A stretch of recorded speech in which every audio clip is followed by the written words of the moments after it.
Good morning everyone. तो this is a simple lesson on adverbs. तो ये कुछ वर्ड्स हैं ऐसे जो आप शायद अभी अगर आप इंग्लिश बोलना शुरू कर रहे हैं तो इन सारे वर्ड्स को आप जान लीजिए और इनका इस्तेमाल करेंगे तो आपकी इंग्लिश जिससे भी आप बोल रहे होंगे बहुत ही अच्छा इंप्रेशन पड़ेगा। तो देखते हैं कुछ वर्ड्स ऐसे, ये सब एडवर्ब्स के रूप में है, एक तरह से लिंकिंग एडवर्ब्स आप कह सकते हैं। तो पहला वर्ड है इन ब्रीफ। तो ब्रीफ का क्या मतलब होता है? कभी आपने सुना है ब्रीफ केस? कभी सुना है? ब्रीफ केस छोटा होता है, सूट केस बड़ा होता है ना? तो ब्रीफ का वर्ड मतलब होता है छोटा। इन ब्रीफ हिंदी में बोलेंगे तो बोलेंगे संक्षेप में, है ना? संक्षेप में मतलब इन ब्रीफ अगर किसी को कोई बात बतानी है और जल्दी बतानी है, अच्छे से बतानी है और जल्दी बतानी है तो बोलेंगे इन ब्रीफ।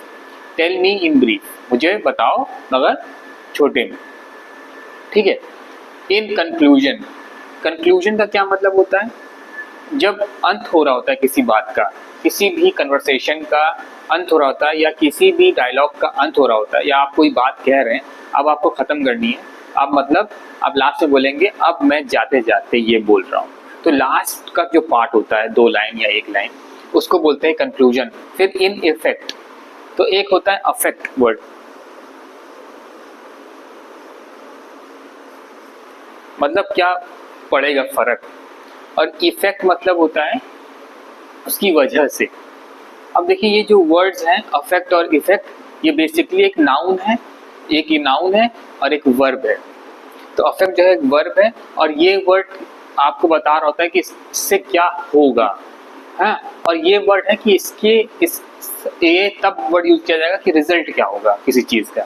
इन इफेक्ट मतलब उसके बाद का परिणाम क्या हुआ, इन इफेक्ट। इन समरी मतलब वही है कि अगर कोई बात हमको कहनी है तो उसको थोड़ा सा विस्तार में अगर बताना हो तो हम समरी वर्ड का इस्तेमाल करेंगे, ठीक?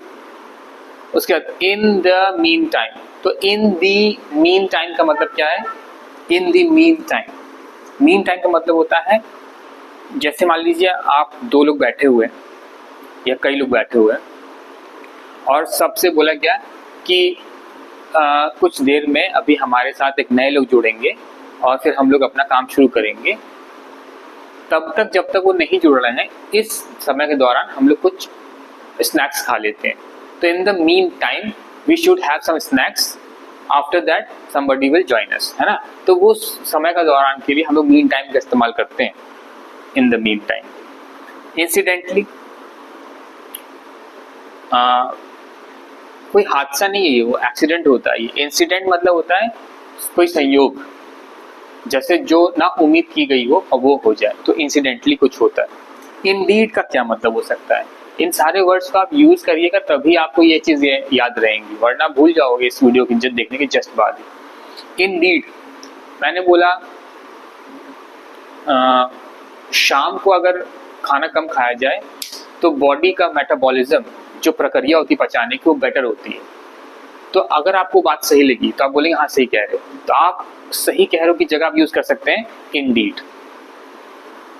इंस्टेड का मतलब है इसके बजाय, कि मैं ये काम करूंगा इंस्टेड ऑफ दिस, इस काम को करूंगा इसके बजाय, इंस्टेड। ये सब बहुत ही अच्छे वर्ड्स हैं, सिंपल वर्ड्स आप इस्तेमाल करिए, आपका बोलने जो वो आपका स्टाइल है वो बेटर होगा। लाइकवाइज, लाइकवाइज क्या मतलब होता है? लाइकवाइज का मतलब होता है सेम सेम, लाइकवाइज सेम, जो दिखने में। मीन वाइल, ये था मीन टाइम और ये है मीन वाइल। अब मीन वाइल और मीन टाइम में फ़र्क क्या है? फ़र्क ये है कि कोई सिंपल सी बात है, दोनों एक ही कह रहे हैं बात, कि 2 इवेंट के बीच में कोई समय अगर हम कुछ कर रहे हैं, ला रहे हैं, तो वो वहाँ पर हम उसके लिए मीन टाइम बोलेंगे, उसके लिए मीन वाइल बोलेंगे। बट मीन वाइल और मीन टाइम इतना ही फ़र्क है कि आप इसको नाउन की तरह भी यूज़ कर सकते हैं मीन वाइल को, है ना? और एडवर्ब तो क्या है ही ये। तो मुझे लगता है यार अभी पार्ट आपको क्लियर होगा कि दोनों की मीनिंग ऑलमोस्ट सेम है और इसमें कोई फ़र्क नहीं ज़्यादा। More over, more over, more over का क्या मतलब है? थोड़ा ज़्यादा, मोर ज़्यादा, ओवर और ज़्यादा, ठीक है? मोर ओवर मतलब कोई बात आप कह रहे हैं उसमें कोई और बात जोड़नी तो आप मोर ओवर कहकर moreover I would like to tell you ऐसे करके आप बोल सकते हैं कि और मैं कुछ बताना चाहता हूँ। नेवरदलेस, तो नेवरदलेस मतलब नेवरदलेस का मतलब क्या है? नेवरदलेस समझिए कोई बात कही जा रही है और उसमें कोई ऐसी बात आई जो फर्क कर सकती थी मगर फिर भी कोई फर्क नहीं हुआ। तो I was waiting for you for a very long time, nevertheless I have completed the task, आप ऐसे कह सकते हैं। Nevertheless I have completed my task, इसका मतलब कोई फर्क नहीं पड़ा। नेवरदलेस, नॉनदलेस ऑलमोस्ट सेम है ये कहने के लिए कि कोई फर्क नहीं पड़ा, किसी बात को लेकर कोई बात हुई तो फर्क नहीं पड़ा। जैसे मैं खाना नहीं खाया था बट कोई बात नहीं, नॉनदलेस अब मैं खा लूँगा, है ना। तो ज़्यादा फर्क जब नहीं पड़ता है कोई बात पे तो हम इस तरह के वर्ड यूज़ करते हैं।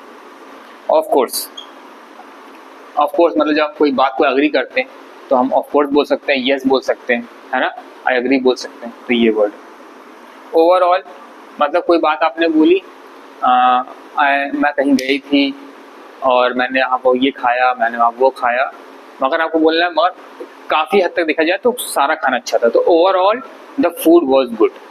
तो मैंने काफ़ी कुछ खाया बट आपने लास्ट में ये बोला कि सारा ही खाना अच्छा था, तो ओवरऑल सब कुछ द फूड वॉज गुड, सारा खाना बेटर था। स्पेसिफिकली हम लोग इस स्पेसिफिक वर्ड को बहुत बार यूज़ कर चुके हैं क्योंकि ऐसा वर्ड है जो बताता है कि कोई चीज़ रेयर नहीं, कोई चीज़ खास है, तो किसी बात को खास तरीके से तौर पे बताना, स्पेसिफिकली उसको बता रहे हैं। जैसे कि मेरे दांतों में दर्द है इसलिए मैं खाना नहीं खा पा रहा हूँ, तो दांतों में जो दर्द है वो खास बात हो गई, तो ये स्पेसिफिक बात हो गई है। हम जानते हैं स्पेसिफिक वर्ड्स के पहले दी का इस्तेमाल होता है, THE, दी, ठीक है। तो ये हमको मुझे लगता है क्लियर है आपको। सब्सिक्वेंटली, ये बहुत अच्छा वर्ड है, इसको ज़रूर आप यूज़ करिए और रोज़ यूज़ करिए। सब्सिक्वेंटली, आफ्टर वर्ड्स मतलब बाद में, कोई बात आपने बोली अब ऐसा होगा, अब बाद में देखते हैं क्या होगा। Subsequently let's us see what will happen, है ना। या कुछ अब बाद में हुआ तब बोलेंगे सब्सिक्वेंटली इट हैपेंड, तो ये होगा सब्सिक्वेंटली। सिग्निफिकेंस, सिग्निफिकेंस का क्या मतलब है? सिग्निफिकेंस का मतलब होता है कोई ऐसी बात कही गई हो जो वाकई में सही हो, उसका पास कोई ऐसा पॉइंट हो, कोई प्रूफ हो कि हाँ ऐसा कुछ हुआ है, तो सिग्निफिकेंट है वो, है ना। कोई ऐसी बात जो बात करने लायक हो, जैसे किसी बारे में बात तभी की जाएगी जब उसके बारे में कोई प्रूफ हो, कोई बात पता हो हमको, तो हम सिग्निफिकेंस का इस्तेमाल करते हैं। आप कह सकते हैं significantly there is no such type of shops in the market, तो सिग्निफिकेंट मतलब कोई नामो निशान जैसा होना नहीं है वहाँ पर, उसका कोई भी उसका जिक्र नहीं है, कोई सबूत नहीं है ना, कि वहाँ पर वो दुकान है ही। तो सिग्निफिकेंट एक प्रूफ के रूप में ले सकते हैं, एक पॉइंट के रूप में ले सकते हैं जो हमको वहाँ दिया जाए। देयरफॉर आपके इसी चैनल में आप जाकर देख सकते हैं, एक पर्टिकुलर वीडियो है इसके ऊपर, देयरफॉर के ऊपर। अब जो देयरफॉर है इसका मतलब है कि अब आगे, मतलब ये कोई नेगेटिव वर्ड नहीं है। जैसे हाउएवर एक वर्ड हम लोग बात किए थे, एक उसके ऊपर पर्टिकुलर वीडियो भी है, तो वो चेंज कर देता है पूरा सेंटेंस। पहला जो सेंटेंस आ रहा होता है उसके ऑपोजिट सेंटेंस हो जाता है अगर बीच में हाउएवर लग जाता है, क्योंकि वो यही बता रहा होता है कि जो पुरानी बात है अब उससे विपरीत बात बोली जाएगी आगे, इसीलिए बीच में हम लोग हाउएवर लगाते हैं। ये चेंज नहीं करता देयरफॉर, देयरफॉर कभी चेंज नहीं करता है। देयरफॉर बोलता है कि अब उसके आगे देयरफॉर, ठीक है। 10 कोई आपने बात बोली और आप उसको फर्दर और बता रहे हैं तो बोलेंगे 10, ठीक है। 10 का मतलब होता है हिंदी में तो, ठीक। टू कंक्लूड, कंक्लूजन की तरह, ये इस वर्ड की तरह, कंक्लूजन की तरह।